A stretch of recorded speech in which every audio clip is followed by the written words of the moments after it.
What's going on, guys? So today I got another trick to show you.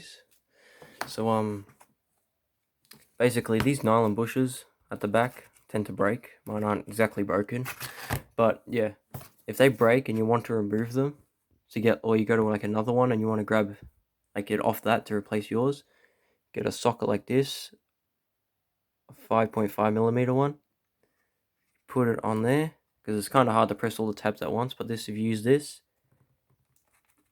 press it. Hold up. Get on top, press, you'll feel it move. And there, they're pressed in now. You have to just press it through.